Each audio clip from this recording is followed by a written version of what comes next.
Welcome everyone, and thank you for watching this video where we're going to be going over our curriculum implementation plan in year 2.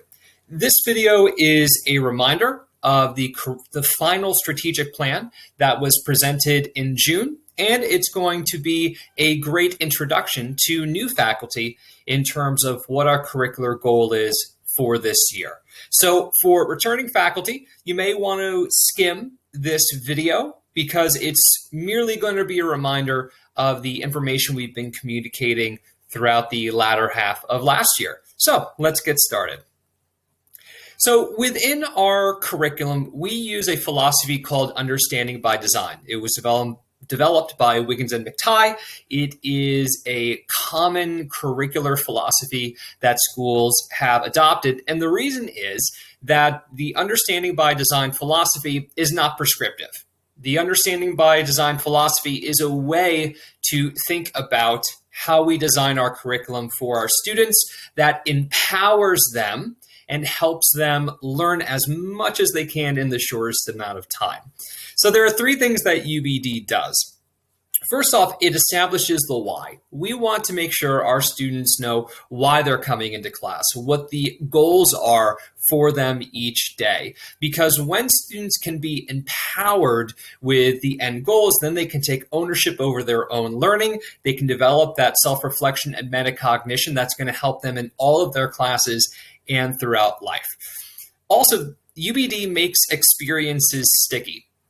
So by using essential questions, we can help students have more engaging experiences throughout the unit, and we can make learning sticky by increasing retention year to year. We can make sure that we have these end goals in mind so that students can effectively understand the goals that we have for them, and that will create more retention. Ultimately, what UBD says is that the term understanding, how Wiggins and McTighe defined understanding, is that they note that understanding is revealed when students autonomously make sense of and transfer their learning through an authentic performance. So this would be as if you are a mechanic and you're studying to be a mechanic and you've read a lot of text about different cars, different parts of different models, and the process to fix different issues. That's great, but you don't know if you can be a mechanic until someone brings a car into the shop, tells you what their problem is, and then you have to diagnose and fix that problem. We want to create those same experiences for our students where they can take the knowledge and skills they learn throughout the course of a unit and apply it in a new situation. That's how we know they've really learned something. Now, it's fair to note why we are doing this process, why we've adopted the understanding by design philosophy, why we are going through this 3-year curricular process. The reason is that throughout the last few years, we would have incoming teachers come into our school, and there is a lack of cohesive curriculum plans. So what happens is, one of 2 things. New teachers come to the school and they do something called suitcase curriculum, which is this worked at previous schools. And because I don't have any guidance on what to do with these classes, I'm going to use existing curriculum that I've used in prior years. And does that create a learning environment for our students where they will learn? Absolutely.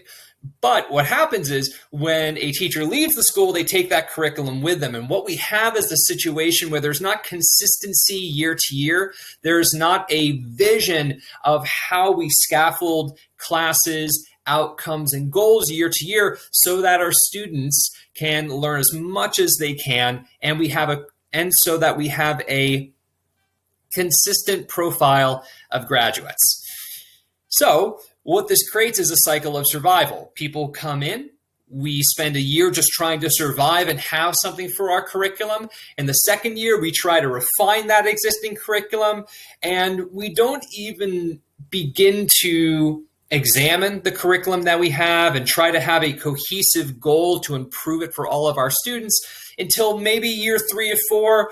Maybe that teacher leaves, and then this process starts over and over again. So we're in this cycle of survival, not a cycle of thriving, of taking the good work we've already have been doing, examining it, improving it, and making sure that we have that consistency year to year. So we are in the second year of a 3-year curricular plan. The goal of this plan is to make sure we have a consistent profile of graduates so that we can communicate to our parents, our students, and our community that we have particular goals we want our students to hit. If your child comes to our school from pre-K through 12th grade, we can tell you what they're going to be learning. This is also going to ease transitions for our new teachers. We want to make sure that incoming faculty have a clear, consistent plan on here's what's been done year to year. It is consistent and scaffolded. Does that mean that's prescriptive? No, we want to make sure that we are maintaining autonomy for our teachers because, again, we are all individuals and we have different strengths and weaknesses, but we want to have a very solid base that incoming teachers can use and improve upon. This is also going to create a situation where we can thrive instead of survive, that we can examine what we're doing and target our own weaknesses, and we're creating learning targets for our students to hit. We are empowering them to be their own learners, which is going to help their ability to learn not only in our classes, but in all of our classes. So let's connect last year to the current year and our goal for this year. So last year, we developed long-term learning targets for our students. So we identified the standards that we're going to be addressing in our different departments. We, for our different unit plans, identified standards we were trying to hit. We were able to articulate the purpose and the rationale for those learning standards through our enduring understandings.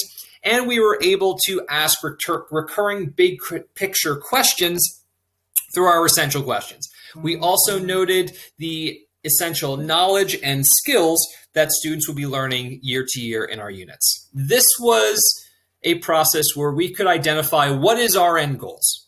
We were able to reflect on our teaching process, reflect on the outcomes that we wanted to have, and we were able to catalog that in Atlas.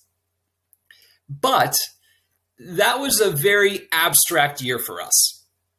It's difficult to see tangible connections between us cataloging in Atlas our end goals and the teaching and learning that's going on in our classes. So what we're going to be doing this year is now connecting those end goals and aligning that with our assessments in semester 2. Now, there are a few ideas that want to guide this year. We want to think about the quality of learning going on in our classes, not the quantity. We do not have a prescriptive curriculum. You do not have to cover a certain amount of information in a certain amount of time. We want to think about, have our students learned the end goals that we've identified in our units, not have we taught it. If the data that we're getting back from our formative assessments is showing that students aren't really getting it, then we need to take as much time as possible to make sure we provide a good faith effort for our students to be successful on our summative assessments. The other thing to think about is that our standards, all the things that we did last year, all of that is meaningless until we determine how to assess them.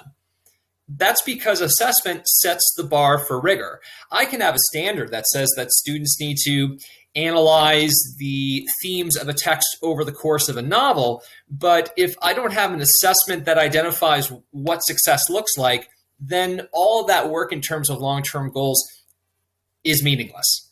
The other thing we want to think about is that learning is optimized when teachers see learning through the eyes of the learner, that when we are constructing our curriculum, we're thinking about being a student in that class and how that student can be empowered. And we want to create a situation with our curriculum where learners see themselves as their own teachers, where they know at the beginning of a unit, here are the end goals for this unit, here's how I'm going to be assessed. And now what I can do is I can track that progress throughout the course of a unit and think about, am I making myself successful to reach whatever individual goals that I have in this unit? The other thing we want to think about is assessment is the starting point for our instruction, not the end. We have a limited amount of time with our students, and we want to make sure that we're using that time as efficiently as possible. The first few years of my teaching career were spent thinking, what am I doing day to day, week to week? Oh, I should probably put a test at the end of this. Okay, I'll highlight these few things. And when I would reflect on those units, I would see that I would lose at least a week of instruction because my assessment wasn't addressing everything that I had done over the course of the unit. I wasn't working efficiently, and I wasn't giving my students the best chance to be successful on that assessment. So what we need to do is think about assessment being the starting point for instruction. Before we begin a unit, we have to make it clear to students, here is how you're going to be assessed, and that provides the filter for us to think about what's going to happen day to day in that unit. So here is our strategic plan. Again, this was communicated in June, so returning teachers, you can skim through this part. This goal is going to be implemented in semester 2. Again, for any instructional goal to work at a school, educators need time, resources, and training. So this period in orientation and semester 1 is to give you the time, resources, and training for us to be successful on our goal in semester 2. So what we're going to make sure is that all of our long-term learning goals that we identified last year are aligned with authentic performance tasks. We want to make sure that students are transferring their knowledge to a new situation as much as possible.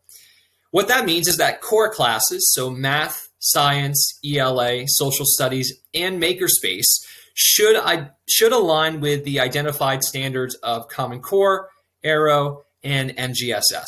Now, in terms of fine arts, in terms of technology, physical education, foreign language, because the standards that we use haven't had as much investment as other core classes, the assessments that you have would be aligned with your enduring understandings because that's more specific to your units.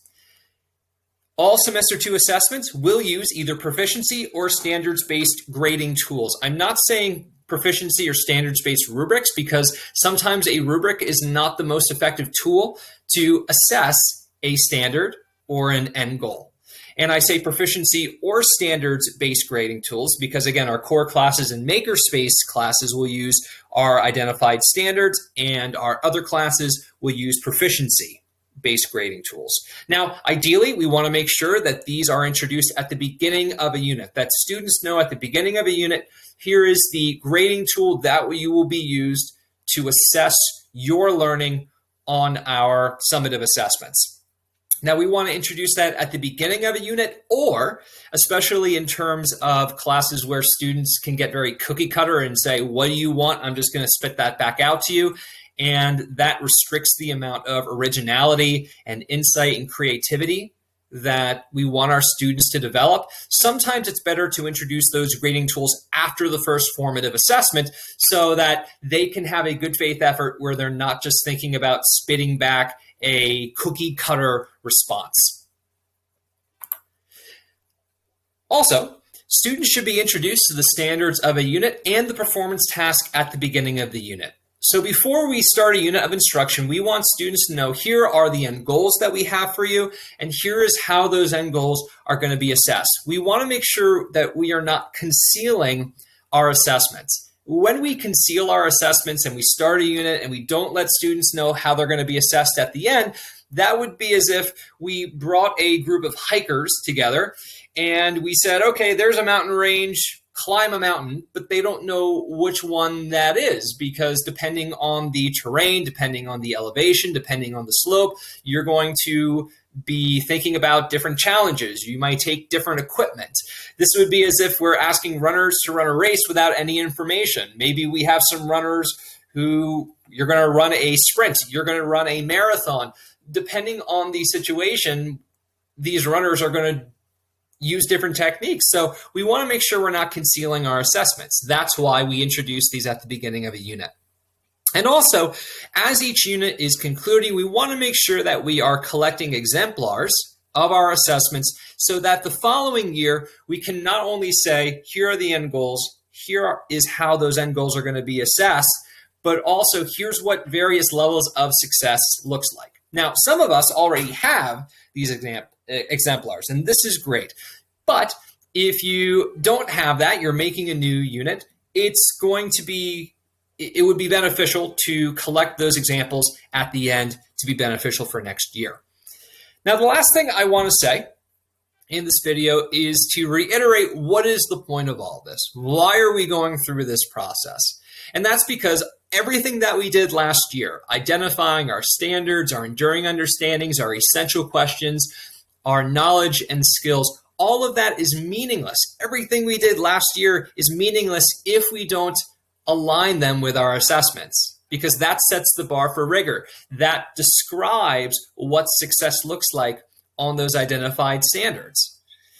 The other thing is that we are coaches of understanding. We don't just hand out content. We're trying constantly to gather information and gather data on how well students are learning in terms of those end goals. And that helps us focus on the learning that's going on, not just teaching. Again, it's thinking about, have our students learned it, not have I taught it.